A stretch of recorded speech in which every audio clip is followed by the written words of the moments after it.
Welcome everyone to another video from Views from the Stands. Your host is here, Gunner, aka Guns, and we're gonna be doing getting into MLB content as we kind of talked about in the past, and it's gonna be our best of April, and um, kind of got a few categories. We'll be going over the first category of the best hitters.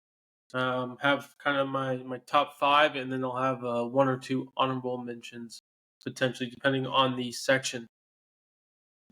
So, I mean, the first guy we got to mention, and I'm not a huge fan of him in generally, excuse me, but it's Marcel Azuna. Um, I mean, he's batting 355, got a 434 OBS. He's only been K'd 18 times. He's walked 13 times. He's got a slugging of 1100. I mean, he's really seeing the ball a lot, right? 28 RBIs, 8 home runs. He is the Atlanta's offense and big reason of their success. So, shout out to him, man, and see what that looks like, this next month and when we do a recap for Best of May, right? But my second guy I want to talk about here is Shohei Ohtani, my guy from the Doyers. 7 home runs, 17 RBIs, 4 stolen bases, a 352, got a 420 OPS, OPS of 1100 as well. 13 walks, 22 Ks. So, you know, that's still a pretty tight number, or delta or whatnot, right? So, just what a stud and the way he's hitting the ball, man. I mean, obviously, if you're looking at things to critique in anyone, but him in particular, um it's with runners in scoring position, right, and stuff like that. So, he's lights out in general, but that's something he needs to critique on. Next guy is William Contreras from Milwaukee Brewers, the catcher. I mean, this guy's been their offense. I think he's been leading off most of the time, if not all the time. I just know I've seen him in some games. 5 home runs, 21 RBIs, 2 stolen bases, 350 average. He's got just under 1,000 OPS, 22 Ks, 14 walks. So he's seen the ball nice. 5 doubles. So yeah, that park and that team I think is a perfect fit for him. I mean, the dude's just a stud. Um, so the next guy we're going to talk about here is Trey Turner, shortstop from Phillies. Now, if you don't know, he's got 2 home runs, 8 RBIs, 8 stolen bases, but he's batting the 361, got an OPS just a little over 900. You could definitely say something to critique on is his walks, right? Only 8 walks versus the 21 Ks. But I mean, still with that, the batting average and OPS, man, he's hitting the ball very, very well. And then lastly, for my top five is Alec Bohm, another Philly here, first baseman and third baseman, mostly third base, but plays first base when needed, right? 4 home runs, 28 RBIs, a 370 average, OPS over 1,000, 15 walks, 17 strikeouts. So he is tight, man. He is seeing that ball very, very, very well. And yeah, I mean, it's cool to see, man. This kid's a young guy, right? The past years, he's been kind of, I would say, inconsistent.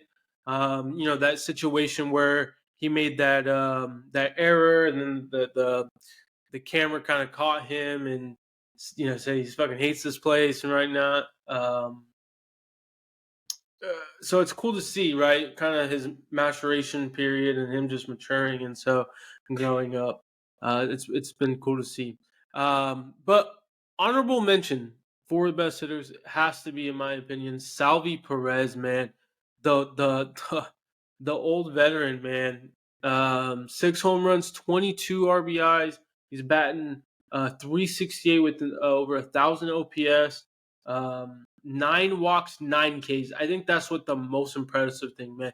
He has seen that. He's seen pitchers throughout his whole career, right, man? And so he's so locked in, and that team is so pretty locked in, just compared to history wise. So right, it's just kind of cool to see, him in the Royals kind of doing some things. So that was the best hitters, guys, let me know in the comment sections. You know, what you guys think? Did I miss somebody on your favorite team? Just let me get some feedback on that. Appreciate that. And then the pitchers, guys. I mean, this is a tough one, and honestly, we have two honorable mentions. Just kind of tells you how tough it is. I mean, but the first one's got to be Ranger Suarez from the Phillies, man. Must be a Philly homer today, because we'll be definitely shouting out another Philly. But I mean, 36 innings pitched, 33 Ks, a .75 ERA, a WHIP of .61. Only allowed three runs. Past in the 36 innings. Only four walks of that 33 K. So he is pounding that zone, and yeah, it's great to see, man. I mean, the Ranger Suarez, he's somebody I'm aware of and know he's got some good pitches. It's just right. He wasn't as consistent, so he's been killing it locked in. So be cool to see him continue to grow. Next guy coming from Boston, Tanner Hoke. Um, 39 innings pitched, 1.6 ERA with a .92 WHIP, only 5 walks versus the 41 strikeouts. So against another guy, he is just dotting the zone, in and out, up and down, and making sure that he's not putting more pressure on him, right? And that's the thing, right? In my experience, when you walk somebody, it just puts more pressure on you, right? Because there's another chance of another run and whatnot. So yeah, just and it's cool to see though, regardless, um, that Tanner Hoke is he's a young kid. He's still gonna, probably have some up and downs, just a little bit, I assume.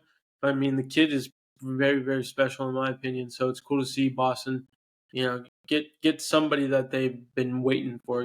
That's been their missing pieces, that rotation. All right, next guy, Aaron Nola from Philly. Like I mentioned, another Philly homer episode, I guess. 35 innings, 33 Ks off of 10 walks, so a little bit more than the other two. Got a 2 ERA, 206. But I mean, he's just been an innings machine, right? And so put him quality starts out there, and deserves a shout out. Next guy is Tyler Glasnow. Got to put my Doyer in here. 32 innings, 45 Ks off of 7 walks. So I mean, regardless of his 2.881 ERA, but he's got a .97 WHIP. I mean, that's just to have a 2-year ERA and still be under one. In my opinion, is great to see. That's what you want. So the guy is lights out. He had that cramp issue in Toronto, and that's kind of what he came out and said, and something that he's been aware of. He, I guess, drinks a lot of like pickle juice and pickles, eats pickles to help with that. Um, so hey man, just continue to do that, so we don't have to get that scared, because I mean in baseball right now it sucks to see, man. A lot of these ball players out there, getting hurt, with the arms, the pitchers, the even Mac Tribe with his knee. So yeah, sucks to see. Last guy before we get into the honorable mentions is Bryce Miller coming out of Seattle. He has 30 innings pitched, 33 strikeouts, 10 walks, 4 quality starts, 1.19 ERA with a .76 WHIP. I mean, the kid is just filthy, and deserves to be shouted out, from the views from the stands. But honorable mentions is Jose Barrios. He's crushing it. 37 innings pitched. He's got a 1.19 as well, like Bryce. He's got 25 K, so he's definitely letting his defense work a little bit more than these others pitchers. But he's getting outs, and that's the game at the end of the day. Don't matter what it is. So, and then the last guy is Shota from the Cubs, the Japanese pitcher. I'm not even going to try to butcher his last name, so I apologize in advance. But yeah, 27 innings pitched, 28 Ks, .98 ERA. Only 3 walks off versus that 28 Ks. So he's very, very efficient. That K to walk ratio is insane. He's a rookie, and he's a veteran rookie, right? He's not a Yamamoto, just for example. I mean, it's easy to compare the two. So he's not 24, 25, right? He's I think in his older 20s, maybe even in 30s. So um, it's cool to see. Regardless, you're a rookie of them will be. It's a different game, and he's killing it. He understands it very well. All right. So, like I mentioned with the hitters, if I did not bring up a pitcher that you were hoping and you're wondering why, put it in the comment section, guys. Let me know who did I not talk about. All right. Second to last section is best teams, and really the top 5 teams out there. Yeah, I don't really have any honorable mentions. I'll have a couple actually. Yeah, I'll have a couple because these two do deserve it. First team, the best team out there in the month of April. Atlanta Braves, unfortunately, 17-8. That's a 680 win percentage, 24 home runs as a team, batting about 261 average as a team, and they have 84 um, extra base hits. Next team we're going to talk about is the Phillies. I mean, shocker, right? I had four people, two on each, I believe, and they deserve the praise. 19-9, right behind the Phillies. That division is them two are just going to be a battle all year, and it's going to be great to see. I cannot wait. Batting at 258 as a team. 81 extra base hits. They are hitting more home runs, 37 home runs versus Atlanta Braves 24. Stealing base a little bit more too as well. Walking more as well, but striking out more. So uh, yeah, just another team. I mean, almost had 20 wins in 1 month. It's just pretty crazy. Baltimore Orioles is third for me. So this is personally my American League team. Because of Gunnar Henderson. 17-9 on the month, 253 average, 41 bombs. So yeah, good team. Obviously they're working through with the Jackson Holiday and some of the other rookies. So I think that's going to be the fascinating part throughout this whole season with the Orioles is how these rookies and just the young guys in general, right, continue to gel and mesh and mature and see that maturation period. Next team is Cleveland Guardians. Shout out to my guy Franz out there, man. Hopefully you come and watch this episode, man. 16-9, 241 average as a team, 27 bombs, but they're striking out under 200, which is basically one of the few teams under 200 that we're going to mention. I mean, they're a gritty team, man. Regardless of their record or their schedule, excuse me, and kind of what we've you know made fun of to him in the past times. You still got to play the game, right? And so um, they're doing the right things. They had a tough 3-game series against the Braves. They did not win it, but I think 2 of those games went to extras. So um, it wasn't like they just laid down and let the Braves just kind of do work on them. So again, shout out to Franz and shout out to the Guardians. All right, the last team, and then I'll mention the honorable mentions, but it's the Cubs, 15, 17-10, man, 239 average, 630 win percentage. They had 28 bombs, so they're a very gritty team, man. Their offense, I think, is a team that normally just shows up consistently. I think, even though the average does seem a little bit low than these other teams, but I just remember. We were all over the Dodgers pitchers when we faced them. Don't get to see much of the Cubs, but they're dominating. And then 2 mentions again, Kansas City Royals out there. They're 17-11. Shout out to them, man. Some I mentioned earlier when I talked about Salvi Perez. These Royals, they are above 500. They are playing good baseball, and it's something we haven't seen in a good minute. So it's cool to see with their youth and what they got with Bobby Witt also, and some of the young pitchers. And then lastly, shout out to Cheesehead Chatter as well. Milwaukee Brewers, man, 15-11. Right, William Contreras. They got the rookie Jackson. They got Hoskins. They got the pitching with Freddie Peralta. I know they've had this crazy 3-game series against the Rays. Excuse me, the Rays, and umpires getting involved for no. And let me know if you feel like one of your teams is sucking, and you want to you want to hear my feedback. But guys, last thing I want to bring up before we get off here, and I hope you enjoyed this this episode as I've had storylines for May. And the first storyline, in my opinion, is: are the Astros going to turn it around? Okay, the Astros are 10-19. That is a 345 win percentage. They are 5-9 at home and 5-10 on the road. Very consistent. 4-6 their last 10. Okay. They are only though 6 games back from the Mariners. As of right now, the Mariners are the leader in my opinion, given this history of this division, and it's only 6 games right now, I do think they are going to turn around.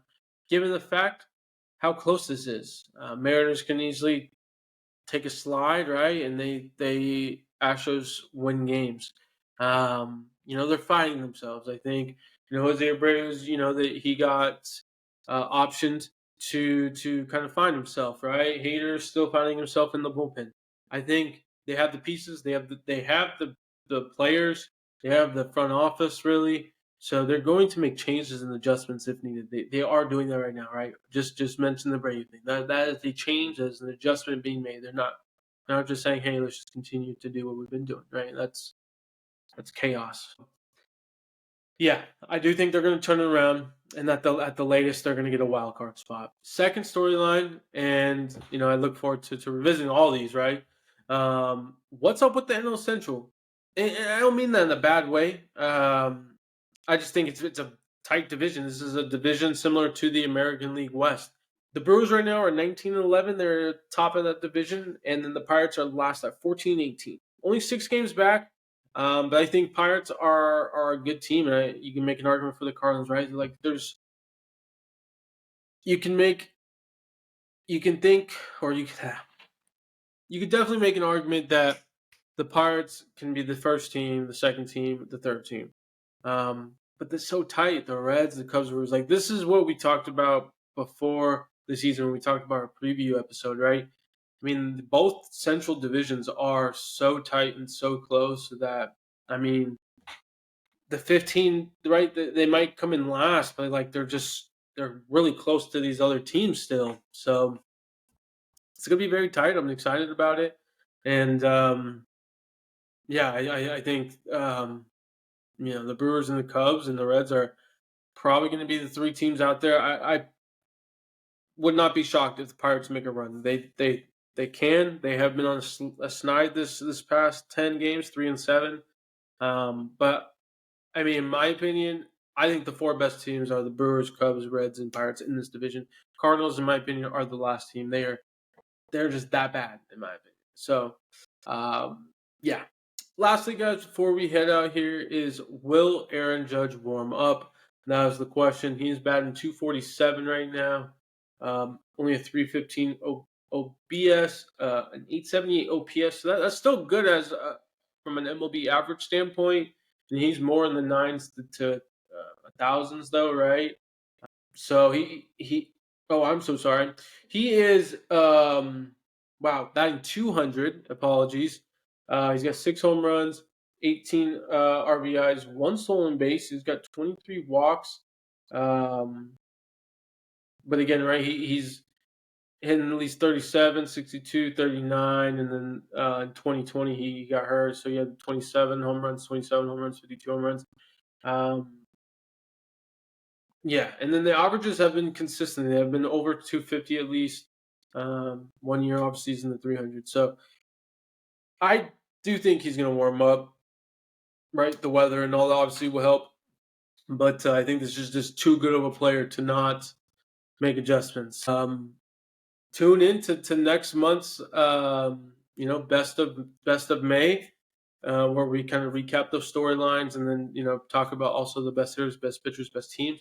But keep a lookout. We're gonna do some more MLB content throughout this month, guys. It might be more directed towards my squad, the Doyers, but we're gonna try to fit in how we can kind of just talk about the game of baseball, right? And some of the players and stuff like that, which I think we can.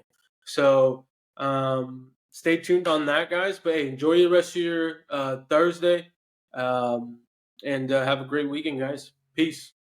Hello, everyone. Your host here, Gunner, and wanted to quickly say thank you for the continued support that you guys bring to this channel. If you haven't yet, please go subscribe to the channel, as you will get notified for future videos, and it will be a huge plus for myself. I hope you guys enjoy the video.